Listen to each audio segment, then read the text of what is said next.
Yük apardık xana biz, yükü saldıq yana biz.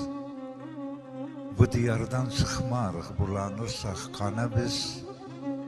Çünkü burada gömmüşük bala, baba, ana biz. Ya da demərik söndür, ölsək yana yana biz.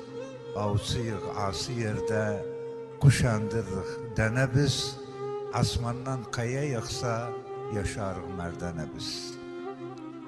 Mən Kərkügün bağıyam, Erbilin yarpağıyam.